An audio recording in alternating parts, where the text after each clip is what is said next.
കുഞ്ഞിച്ചോ മിനസാൻ നാനുമിഷിൻ്റെ മലയാളം മാൻഹോ എക്സ്പ്ലനേഷനിലേക്ക് എല്ലാവർക്കും സ്വാഗതം. നമ്മളിന്ന് നോക്കാൻ പോകുന്നത് നാനുമിഷിൻ്റെ സീസൺ 2 എപ്പിസോഡ് 11 മലയാളം മാൻഹോ എക്സ്പ്ലനേഷനാണ്. അതിനു മുമ്പ് നമുക്ക് 3 പേർക്ക് ഒരു ഷൗട്ട് ഔട്ട് കൊടുക്കാറുണ്ട്. First of all Joel gaming bro, പിന്നുള്ളത് നസിയാണ്. ഇവർ രണ്ടുപേരും നമുക്ക് 40 റുപ്പീസ് സൂപ്പർ താങ്ക്സ് ചെയ്തിരുന്നു. പിന്നുള്ളത് നമ്മുടെ സ്ഥിരം സപ്പോർട്ടറായുള്ള ദി കിങ് ഓഫ് ഹെല്ലാണ്. വീണ്ടും അദ്ദേഹം നമുക്ക് 100 റുപ്പീസ് സൂപ്പർ താങ്ക്സ് ചെയ്തിട്ടുണ്ട്. സോ എല്ലാവർക്കും എൻ്റെ ഹൃദയം നിറഞ്ഞ ഒരു താങ്ക്സ് പറയുവാണ്. പിന്നെ വീഡിയോ ആദ്യമായിട്ട് കാണുന്ന ഏതെങ്കിലും കൂട്ടുകാരുണ്ടെങ്കിൽ ഇതിനു മുമ്പിട്ട എല്ലാ വീഡിയോസും കണ്ടെന്ന് എന്തായാലും ഉറപ്പുവരുത്തണം. അതേപോലെ തന്നെ വീഡിയോ ഇഷ്ടപ്പെട്ടു കഴിഞ്ഞാൽ ലൈക്ക് ചെയ്യാനും സബ്സ്ക്രൈബ് ചെയ്യാനും ഷെയർ ചെയ്യാനും പിന്നെ സപ്പോർട്ട് കാണിക്കാനായിട്ട് താഴത്തുള്ള ആ ഒരു ഹൈ ബട്ടൺ കൂടെ അമർത്താൻ മറക്കണ്ട. അങ്ങനെ ഈ എപ്പിസോഡ് തുടങ്ങുന്നിടത്ത് അവൻ ഒട്ടും തന്നെ പ്രതീക്ഷിച്ചില്ലായിരുന്നു ഇങ്ങനെ ഇയോൺ ചെയ്യുമെന്ന്. അതുകൊണ്ട് തന്നെ ഒന്ന് പേടിച്ചു പോയി. പക്ഷേ അടുത്ത സെക്കൻഡ് തന്നെ നിനക്ക് എത്ര ധൈര്യം ഉണ്ടെന്ന് പറഞ്ഞിട്ട് വീണ്ടും അവൻ ഇയോണിനെ അറ്റാക്ക് ചെയ്യാനായിട്ട് വന്നു. പക്ഷേ ഇത്തവണ ഇയോണൻ്റെ ആ ഒരു കൈയുടെ ഷോൾഡറിൻ്റെ അവിടെ നിന്ന് തന്നെ മുറിച്ചു കളഞ്ഞു. അങ്ങനെ 2 കൈ അവന് നഷ്ടപ്പെട്ട് അവൻ ഉച്ചത്തിൽ കിടന്ന് അലറാൻ തുടങ്ങി. നീ ശരിക്കും ഡ്രാമാറ്റിക് ആകുകയാണ്.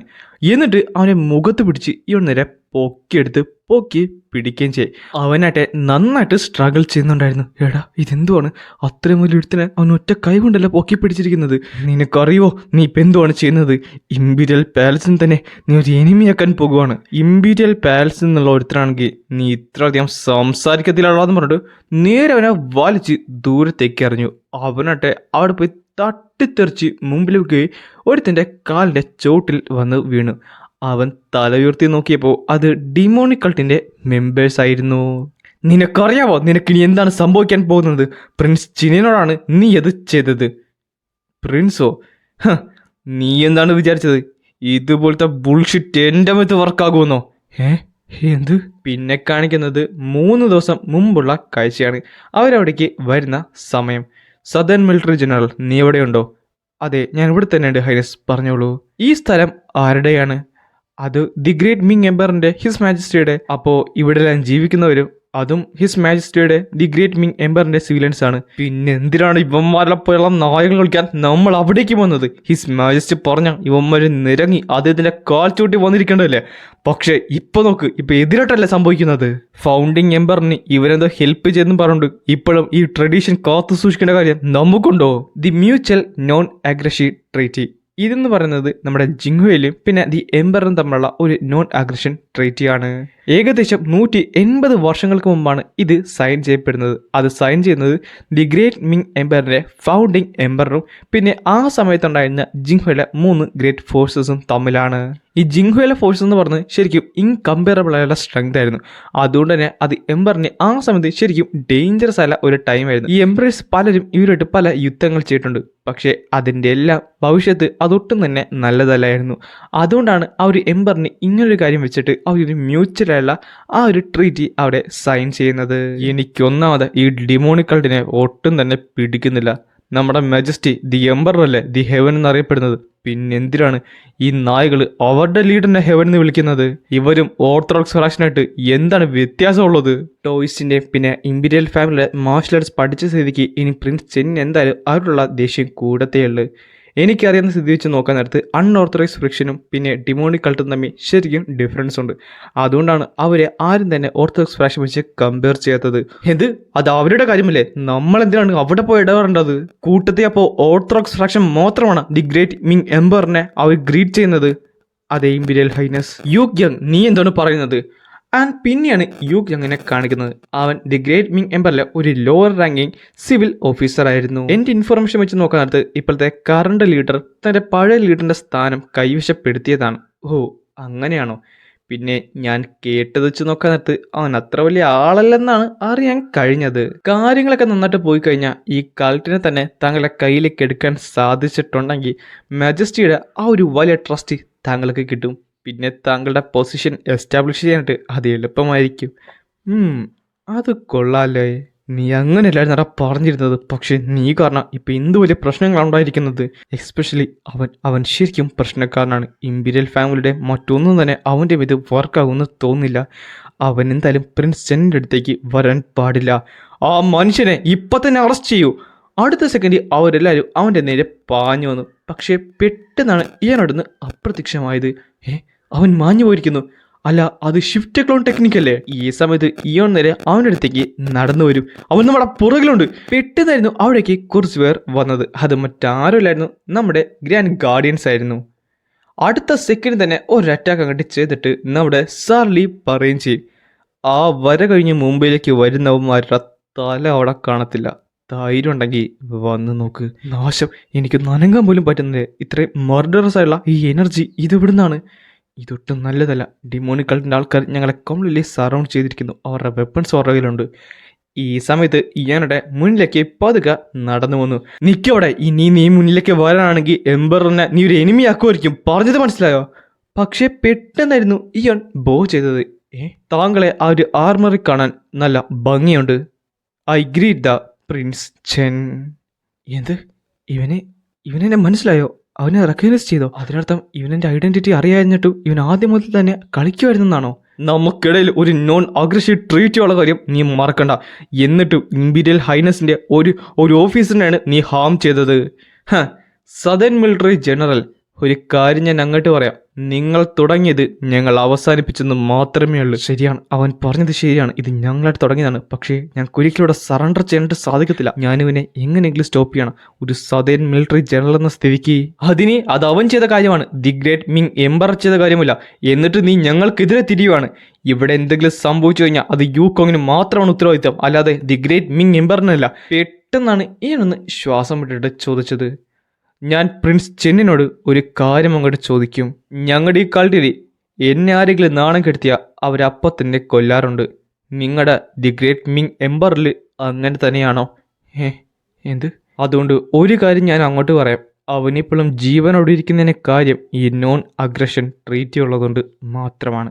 അവൻ പറഞ്ഞതും സത്യമാണ്. ദി ഗ്രേറ്റ് മിങ് എംബറിലാണ് ഇങ്ങനെ സംഭവിച്ചെങ്കിൽ ആ ഒരു മനുഷ്യനെ അപ്പം തന്നെ എക്സിക്യൂട്ട് ചെയ്യും. അവനെ മാത്രമല്ല, അവൻ്റെ ഫാമിലിനെ എല്ലാവരെയും തന്നെ. ഇവൻ മാർഷൽ ആർട്സിൽ മാത്രം ബുദ്ധിയുള്ളവനല്ല, അതിലപ്പുറമുള്ളതാണ്. എങ്കിൽ ഓക്കെ, പക്ഷേ ഇമ്പീരിയൽ ഹൈനസിനിടയ്ക്ക് കാണിക്കേണ്ട ബിഹേവിയറാണോ നിങ്ങളിവിടെ കാണിക്കുന്നത്? നീ ഇപ്പം തന്നെ പുറകിലേക്ക് മാറേണ്ടതാണ്. ഇമ്പീരിയൽ ഹൈനസ് നിന്നെ മുമ്പിൽ നിൽക്കുന്നത് കാണാൻ മേലെന്ന് ചോദിച്ചുകൊണ്ട് പെട്ടെന്നാണ് ഇയോൻ്റെ നേരെ അവൻ കത്തി ഉയർത്തിയത്. അടുത്ത സെക്കൻഡിൽ തന്നെ അവനോടേക്ക് പാഞ്ഞു വന്നു സാർ മാ. എന്നിട്ട് അവനൊരു അറ്റാക്ക് അങ്ങോട്ട് ചെയ്തു. ഇവന്റെ ക്യൂ ഇത്ര സ്ട്രോങ്ങർ ആണോ? ആരാണ് ഈ മാസ്ക്ഡ് മാൻ? അതേസമയം തന്നെ അവൻ വീണ്ടും നമ്മുടെ മാനെ അറ്റാക്ക് ചെയ്തിട്ട് വരും. പക്ഷേ അദ്ദേഹം അത് ഡോഡ്ജ് ചെയ്തിട്ട് തൻ്റെ വിരലിൽ കൊണ്ട് കുറച്ച് അറ്റാക്ക് അങ്ങോട്ട് ചെയ്ത് അവൻ്റെ ശരീരത്തിൽ തന്നെ ചോര തെറിക്കും. എന്നാൽ പെട്ടെന്നായിരുന്നു അവനൊരു കിക്ക് ചെയ്തത്. അതാട്ടെ സാർമ ഡോഡ്ജ് ചെയ്തിട്ട് അവൻ്റെ കാലെ തട്ടി നേരെ നിലത്തേക്ക് ഇട്ടു. എന്നിട്ട് ആ സോഡ് തൻ്റെ ടെലിക്കനിസിസ് യൂസ് ചെയ്ത് മുകളിലേക്ക് ഉയർത്തി അവൻ്റെ കയ്യിലേക്ക് എടുത്ത് പിടിച്ച് അവൻ്റെ കഴുത്തിലേക്ക് തന്നെ അവൻ്റെ സോഡ് വെച്ച് കൊടുത്തു. അവനാട്ടെ ഒന്ന് അനങ്ങാൻ പോലും പറ്റിയില്ല. ഡീമൻ ലോഡിൻ്റെ നേരെ ഒരു തവണ കൂടെ നിന്റെ സോഡ് പൊങ്ങിയ. ഇത് അവിശ്വസനീയമാണ്. അദ്ദേഹം ദി സദേൺ മിലിറ്ററി ജനറലിനെ ഇത്ര എളുപ്പത്തിൽ ഡിഫീറ്റ് ചെയ്തിരിക്കുന്നു. ഇങ്ങനെയാണെങ്കിൽ പ്രിൻസ് ചെൻ ശരിക്കും ഡേഞ്ചറിലാണ്. നമുക്ക് എന്ത് ചെയ്യാൻ പറ്റും? നാശം, ഇവിടെ ഫോഴ്സ് കൊണ്ട് ജയിക്കാൻ പറ്റുമെന്ന് എനിക്ക് തോന്നുന്നില്ല. പക്ഷേ സറണ്ടർ ചെയ്യാനും പറ്റത്തില്ല. അവിശ്വസനീയം. നിങ്ങൾക്ക് എത്ര ധൈര്യം കൊണ്ടിട്ടാണ് ദി സദേൺ മിലിറ്ററി ജനറലായുള്ള എൻ്റെ ഗാർഡിൻ്റെ നേരെ നിങ്ങളുടെ വെപ്പൺ ഉയർത്തിയത്? അത് മാത്രമല്ല, അവനൊരു എംബറർ യൂണിഫോം ഗാർഡാന്നുള്ള കാര്യം നിങ്ങൾ മറന്നുപോയോ? ദി ഗ്രേറ്റ് മിങ് എംബറിൻ്റെ മില്യൺസ് ഓഫ് മിലിറ്ററിനെ നിങ്ങൾക്ക് പേടിയില്ലേ? നീ ശരിക്കും ബ്രേവ് ആണല്ലോ. ഇവൻ ഇത്ര വലിയ മാർഷൽ എക്സ്പേർട്ട് ആണെങ്കിലും ലക്ഷക്കണക്കിന് ആരോസ് ഇവൻ്റെ നേരെ പാഞ്ഞു വന്നു കഴിഞ്ഞാൽ ഇവനൊന്നും ചെയ്യാൻ പറ്റത്തില്ല. ഞാൻ ഇനിയും ബോൾഡറായി മാറണം. നിനക്കറിഞ്ഞൂടെ, നീ എന്നെ എന്തെങ്കിലും ചെയ്യാൻ നോക്കിക്കഴിഞ്ഞാൽ ഈ ഡിമോണിക് കൾട്ട് തന്നെ ഞങ്ങൾ ഇവിടുന്ന് തുടച്ചു മാറ്റുന്നതായിരിക്കും. പക്ഷേ ഇത് കേട്ടപ്പോൾ അവർക്കാർക്കും അത് പിടിച്ചില്ല, എക്സ്പെഷ്യലി ഇയോൺ. എന്നാൽ അവനൊന്ന് അനങ്ങുന്ന കൂലുമില്ലായിരുന്നു. എന്താണ് ഇവനൊന്ന് റിയാക്ട് പോലും ചെയ്യുന്നില്ലല്ലോ. ചില സമയത്ത് ധൈര്യം ഇങ്ങനെ കാണിക്കാൻ നേരത്ത് അത് റെക്ലെസ് ആയി മാറാറുണ്ട്. ദേ ഇതുപോലെ. ഇത്ര നേരം ഈ റോയൽ ഫാമിലിയിലുള്ള ഒരാളായതുകൊണ്ട് ഞാൻ കെയർഫുള്ളി തന്നെ സംസാരിക്കുകയായിരുന്നു. പക്ഷേ ഇപ്പോൾ ഞാൻ റാദർ ഡിസപ്പോയിൻറ്റഡ് ആണ്. എന്ത്? നീ എന്തായിരുന്നു പറഞ്ഞത്? എ മിലിറ്ററി ഓഫ് മില്യൺസോ? അടുത്ത സെക്കൻഡ് ഇയോൺ തൻ്റെ കൈകൾ നനയ്ക്കുകയും അവിടെ ഉണ്ടായിരുന്ന സോഡ്സ് എല്ലാം അവന്മാരുടെ കൈ വിട്ട് നേരെ മുകളിലേക്ക് ഉയരുകയും ചെയ്തു. അല്ല, എൻ്റെ സോഡ്, എൻ്റെ വെപ്പൺ! പിന്നെ കാണുന്നത് അവിടെ ഉണ്ടായിരുന്ന ഓരോരുത്തരുടെയും വെപ്പൺസ് മുകളിലേക്ക് ഉയർന്ന് അവരുടെ എതിരെ തന്നെ നിൽക്കുന്നതാണ്.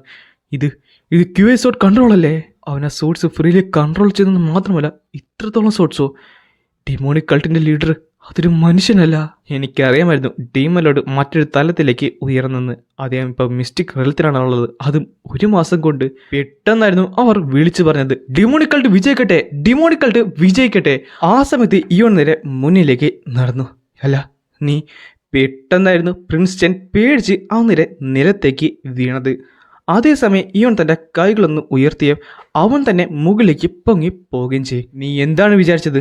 ഈ നോൺ അഗ്രഷൻ ട്രീറ്റി ക്രിയേറ്റ് ചെയ്തത് ദി ഹെവൻലി ഡീമൺ ഡിവൈൻ കൾട്ടർ നിങ്ങളുടെ ആ ഒരു മിലിറ്ററിനെ പേടിച്ചതുകൊണ്ടാണെന്നാണോ? എങ്കിൽ നിനക്ക് തെറ്റി. യഥാർത്ഥ റീസൺ എന്ന് പറയുന്നത് ഈ നോൺ അഗ്രഷൻ ട്രീറ്റി ക്രിയേറ്റ് ചെയ്തത് ദി എംബറർക്ക് തന്നെ ഞങ്ങളെ പേടിയായതുകൊണ്ടാണ്.